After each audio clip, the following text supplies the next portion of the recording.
Bonjour, mon nom est Geneviève Villevaux. Je suis la directrice générale de la Société d'histoire de Drummond. Aujourd'hui, je suis là pour vous présenter deux parcours de visite guidée qu'on a commencé en 2018 en collaboration avec la ville de Drummondville et qui sont très populaires. Le parcours découverte et le parcours mystère. Ces deux parcours-là nous permettent vraiment de retracer l'histoire de Drummondville d'une manière très sérieuse, informative avec le parcours découverte et de très ludique et dynamique avec le parcours mystère. Les deux sont offerts gratuitement durant l'été. Nous nous trouvons d'ailleurs sur un des arrêts qui est possible de découvrir avec le parcours découverte, c'est-à-dire l'église anglicane Saint-Georges. C'est vraiment un des points très appréciés lors des visites.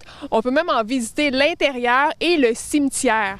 Donc vraiment, les gens aiment beaucoup cet arrêt-là. En fait, pas mal tous les arrêts sont intéressants parce que justement, ce qu'on veut, c'est faire découvrir le Drummondville tel qu'il était avant. Il y a certains lieux qui ont disparu, d'autres qui se sont transformés, mais en connaissant cette histoire-là, on comprend aussi comment Drummondville s'est développé au fil du temps.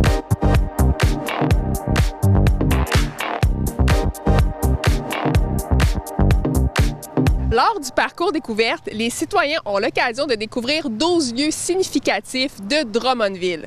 Parmi les lieux qui sont visités, il y a entre autres l'église anglicane dont je vous ai parlé, mais aussi l'église Saint-Frédéric, qui est aujourd'hui la basilique Saint-Frédéric. Il y a le théâtre Capitole, qui a été un des premiers théâtres avec l'air climatisé en 1937.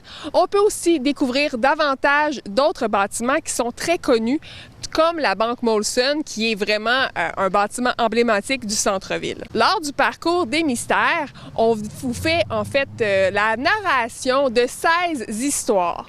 Ce sont des histoires qui sont basées sur des faits réels, mais qu'on a romancées pour conserver l'anonymat des personnes qui sont impliquées. Ces histoires-là, elles sont parfois criminelles, un peu sordides, vulgaires, et on vous fait même découvrir la programmation de films du Capitole qui ne ressemblent vraiment pas à ce qu'on peut avoir aujourd'hui. Les parcours s'adressent à tous les gens qui veulent en apprendre davantage sur leur histoire. Le parcours des découvertes est vraiment pour la famille, donc autant les jeunes que les moins jeunes peuvent y participer.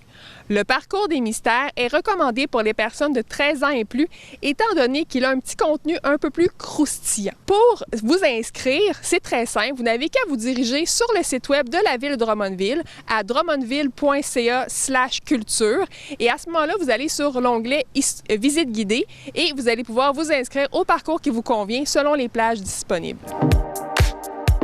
Bonjour, mon nom est Andréane Brouillette, je suis guide animatrice pour la Société d'histoire de Drummond et c'est moi qui fais l'animation des parcours découvertes et mystères du centre-ville de Drummondville. Je suis actuellement étudiante en histoire à l'UQTR, c'est ce qui fait de moi peut-être une des meilleures personnes pour vous transmettre l'histoire de notre centre-ville. Je suis présentement en avant de la maison Kaya, qui est un des lieux visités dans le parcours découverte, une de nos belles merveilles du patrimoine bâti qui nous reste encore aujourd'hui à Drummondville. Durant nos visites guidées, c'est environ des groupes de 10 à 15 personnes qui sont de tous âges et de tout intérêt.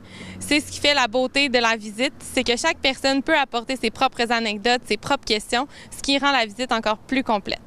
À noter que les visites guidées durent environ 1h30 et représentent un trajet d'environ 1 km. Les horaires pour le parcours mystère sont du mercredi au vendredi à 18h30 et pour le parcours des découvertes, c'est du jeudi au samedi à 15h30. Pour les visites guidées, il y a 2 points de rendez-vous. Pour la visite mystère, c'est dans le parc Saint-Frédéric, tout près du manoir Drummond. Et pour la visite découverte, c'est au parc La Place, en fait, Roche-sur-Yon, tout près de la Sainte-Paix. Quand vous arriverez, moi, j'ai du matériel pour vous, des beaux cadeaux pour vous rappeler votre visite à la fin. Bonjour à tous, je vais vous demander votre attention. On va débuter notre visite étant donné que tous nos participants sont déjà arrivés. Première histoire que je vais vous raconter, c'est une histoire de 1955.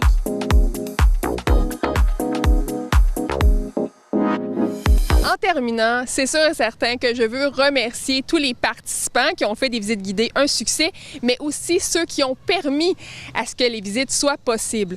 En 2018, c'est justement grâce avec l'entente de développement culturel du ministère de la Culture et de la ville de Drummondville que le projet a pu être développé et aujourd'hui, s'il se poursuit, c'est grâce à la ville de Drummondville qui continue à le soutenir.